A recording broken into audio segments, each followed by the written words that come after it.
Look, I want you to think about the last time you had an unexpected expense pop up. Maybe your car needed new brakes, maybe your kid needed something for school, maybe you just got hit with a medical bill you weren't expecting. And I want you to remember that exact feeling in your stomach when you realized you had to pull that money from somewhere. Because here's the thing. According to recent data, the median emergency fund in America right now is $500. $500.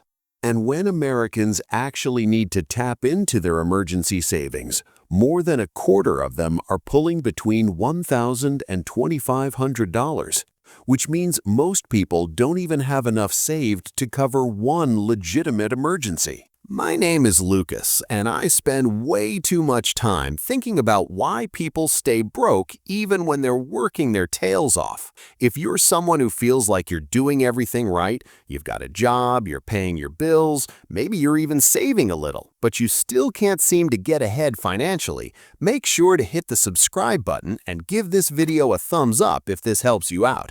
Here's what most people don't realize.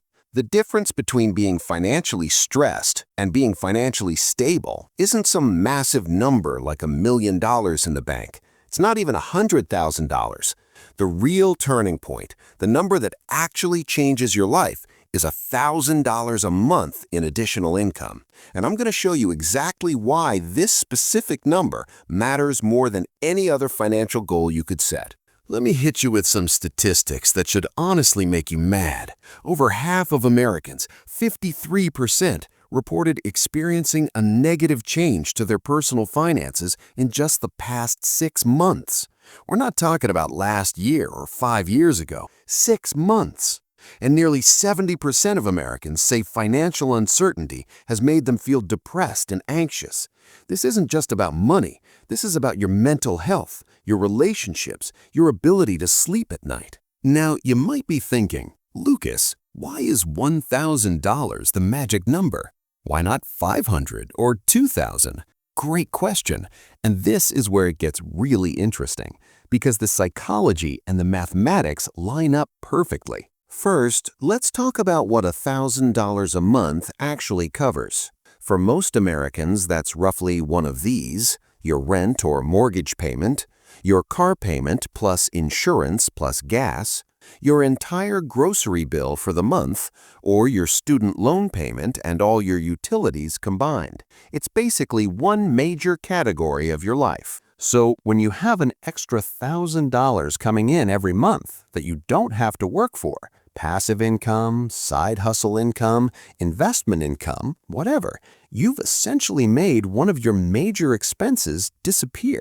Think about how different your life would feel if your rent was just free every month, forever. But here's the mathematical reason this number is so powerful. According to the $1,000 a month rule for retirement, you need about $240,000 saved up to generate $1,000 per month sustainably. So if you want $2,000 a month, you need $480,000. If you want $3,000 a month, you need $720,000.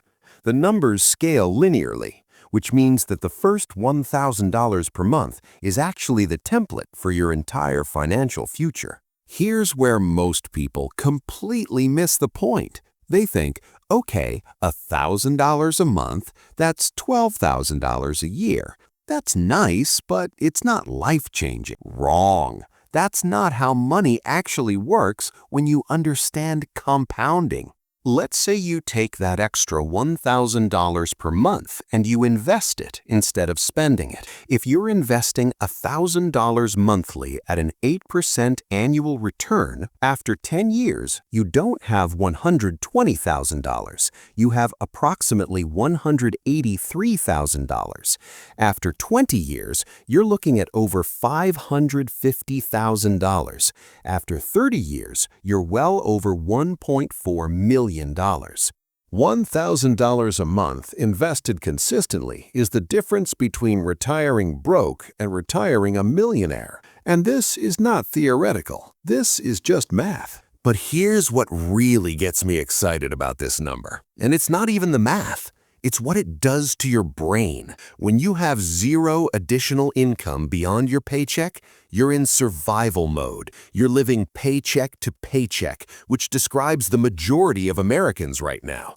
In that mode, every single financial decision is a threat.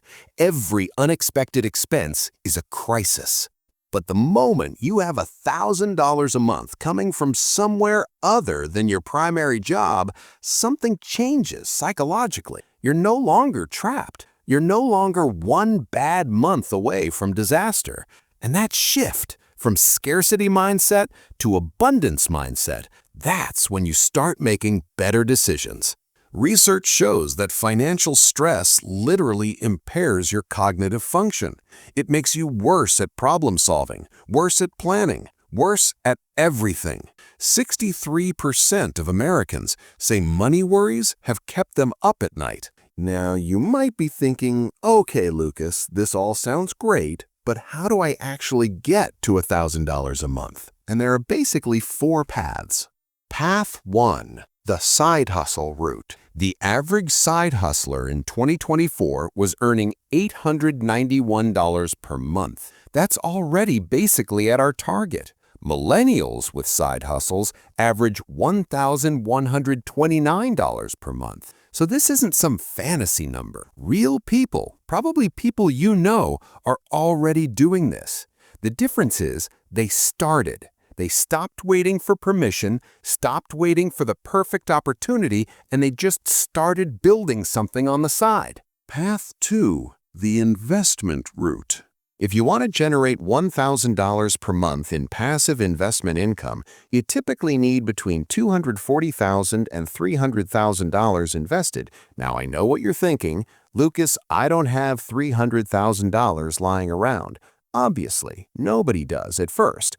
But here's the thing, you don't need all of it right now. You just need to start. Because if you invest $1,000 per month for 15 years at 8% returns, you'll have around $350,000. And then you can flip that into $1,000 plus per month in passive income. The circle completes itself. Path 3. The skills route. This one's underrated, but it's probably the fastest path. Learn a high-income skill. Coding, copywriting, video editing, graphic design, whatever, and freelance it. You don't need to quit your job. You just need to get good enough that you can charge $50 an hour, 20 hours a month. That's 5 hours a week. That's $1,000. And once you have one client paying you $1,000 a month, getting a second one is exponentially easier. Path 4. The hybrid route. This is what most successful people actually do. They combine multiple streams. Maybe they have a small side business bringing in $400 a month, some dividend stocks generating $200, a freelance client for $300, a rental property or REIT generating another $100. All of a sudden, you're at $1,000 and you're diversified. If one stream dries up, you're not back at zero. Now, I know some of you are sitting there thinking, but Lucas, I don't have time for a side hustle. I'm already working 50 hours a week. I get it, I really do. But here's the harsh truth. If you don't have time to build something that could change your financial life, you're going to spend the next 30 years working those same 50-hour weeks. The question isn't whether you have time. The question is what you're willing to prioritize. Or maybe you're thinking, I don't have money to invest. Fair. But let me ask you this. Do you have Netflix? Do you have a car payment on a car that's nicer than you need? Do you eat out 3 times a week? I'm not saying you should live like a monk, but most people, and I'm saying this with love, most people have more margin in their budget than they think. They're just spending it on things that make them feel better in the moment, instead of things that will make their lives better in 5 years. Here's what kills me. The real cost of not hitting this $1,000 a month goal isn't just the money you didn't make. It's the compounding you missed. Every year you wait to start is a year you can't get back. If you start investing $1,000 a month at age 25, you'll have approximately $3.5 million by age 65 at 8% returns. If you wait until you're 35 to start, you'll have about $1.5 million. That 10-year delay cost you $2 million. And it's not just about retirement. It's about the stress you're carrying right now. It's about the opportunities you're missing because you don't have financial margin. It's about the anxiety that's affecting your relationships, your health, your sleep. The National Foundation for Credit Counseling found that 29% of Americans feel like their money situation will prevent them from ever having the things they want in life. That number was only 26% just a few months earlier. Things are getting worse, not better, for most people. So here's what you're going to do. Not tomorrow, not next week, today. Step 1. Calculate your actual expenses. Go through the last 3 months of bank statements and figure out where every dollar is going.